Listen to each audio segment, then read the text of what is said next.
and I just want to speak directly to the president, which is that I will not be a mayor like Mayor Adams who will call you to figure out how to stay out of jail. I won't be a disgraced governor like Andrew Cuomo who will call you to ask how to win this election. I can do those things on my own. I will, however, be a mayor who's ready to speak at any time to lower the cost of living. That boy good.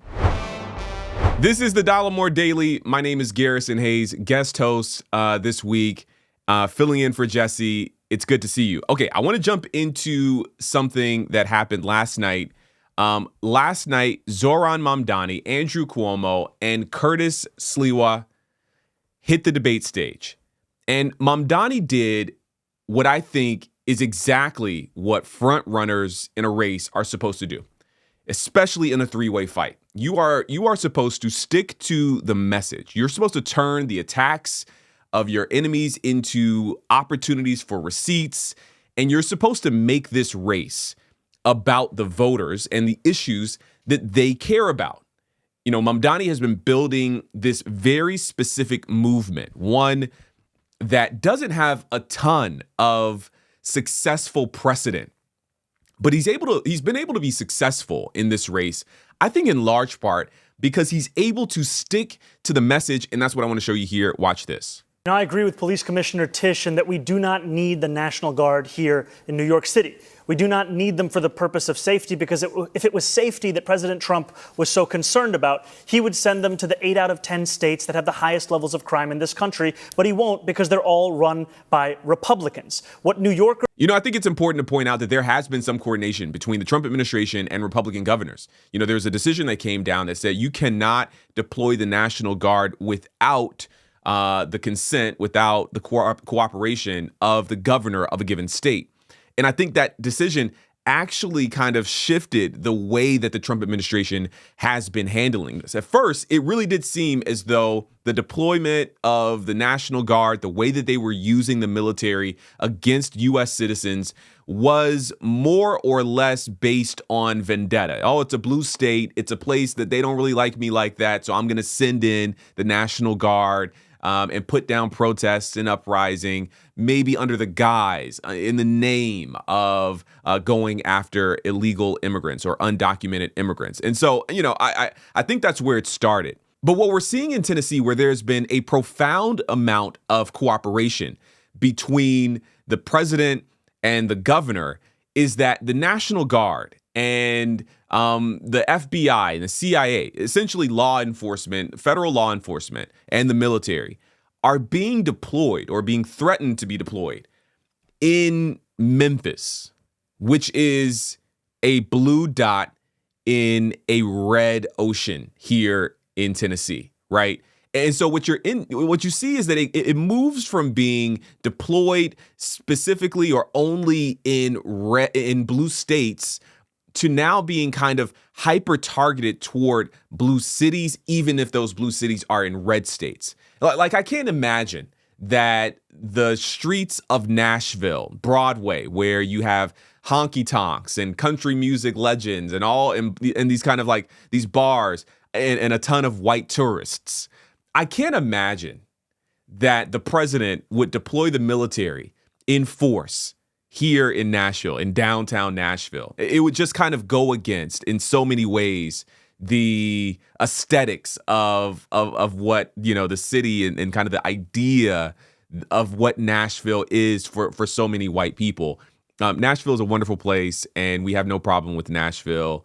We actually don't need the military anywhere, to be honest with you. I actually made a video about this very specific issue where I talk about the tough on crime policing efforts, and we're going to crack down on crime isn't the thing that will mitigate crime. It may do so in the short term, but in the long term, you actually need to deal with the issues of poverty, the things that actually precipitate, that create the conditions necessary for people to go out and do crime to survive. If you create opportunities, people will commit less crime. This has been studied in many, many settings for a very, very long time, that there's a correlation and a causation between poverty and crime. I actually talked to the mayor of Baltimore, who has been in the crosshairs of the Trump administration for exactly this reason. Okay, that was an aside. Let's get back to Mamdani. What New Yorkers need is a mayor who can stand up to Donald Trump and actually deliver on that safety. When Donald Trump sent ICE agents on people in Los Angeles, Andrew Cuomo said that New Yorkers need not overreact. That is the furthest answer that New Yorkers are looking for. They are looking for someone who will lead, someone who will say that they will have their back, someone who will actually fight for the people of this city. And that's who I am, because I'm not funded by the same donors that gave us Donald Trump's second term, which isn't something that Andrew Cuomo can say. Oof, oof, oof. That's tough. The thing I like the most about Zohran Mamdani is his incredibly impressive ability to speak with just unbelievable clarity, casually. He can just kind of casually go and say what it is that he desires to say, the way he wants to say it, with the speed, the pace, the dexterity that he's trying to say it with. It's impressive. It's actually genuinely impressive. There were a lot of moments in this debate, but this moment where Curtis Sliwa tied the concept of consent to Andrew Cuomo's refusal to leave the race after losing his party's primary was brutal. Watch this. Why? Because I said to him, don't you dare, we don't need it, and he backed down, and he will again. So that proves a good relationship Wait a with second. The president is going to back down to you, Andrew Cuomo. I know you think you're the toughest guy alive, but let me tell you something. You lost your own primary, right? You were rejected by your Democrats. Why and didn't you have you a send the difficult National Guard? understanding that what the term no is. You're not going to stand up to Donald Trump. I agree with Curtis. You're not going to stand up to Donald Trump. Okay. I agree with Curtis, Mamdani says. Absolutely brutal. Just a brutal tie together of like, hey, you have allegations against you that you don't value consent, and then also you demonstrated maybe a bit of consistency with that when you refused to leave the race even after your own party rejected you as the candidate to be at the top of the ticket. Oof, tough. Of course, the question of standing up to the president is a good one. It's a good question. It's an issue that Mamdani will have to navigate if he is elected to be mayor of this city, one of the most important cities, of course, in our country, but even in the world. And we got a glimpse just the other day of how Zohran Mamdani might talk to the president and what he might say if and when things get challenging. Watch this.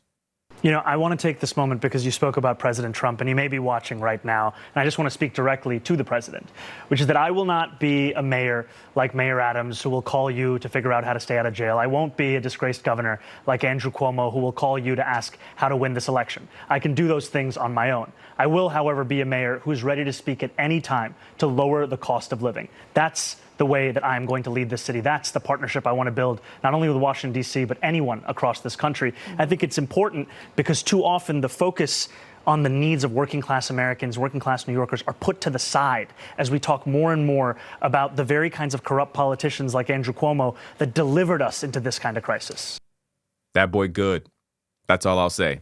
The ability to stay on message, to tie everything back to the central cause, the central kind of heart of his campaign, which is working class people. It's just impressive. It's absolutely impressive. That's what I think, but I'm curious what you think. Let me know down in the comments. Again, my name is Garrison Hayes. I am guest hosting here on the Dollemore Daily.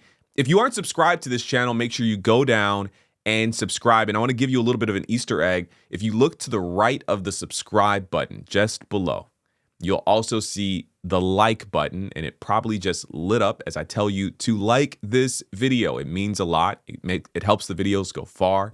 It's very, very important.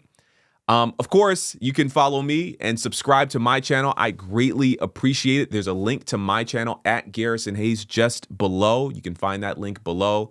Thank you so much, of course, to Jesse for having me as a guest host for the last couple of days. I'd greatly appreciate if you came over, checked out my video on black policing, where I talk about the history of policing in this country and the way that Black people supported some tough on crime policies that were ultimately harmful to our very own community. Go check that out. You can find Jesse on all platforms at Dollemore, and you can find links to my platforms by going to my channel and clicking the link in the bio there. Of course, thank you for watching. I'll see you next time. Peace.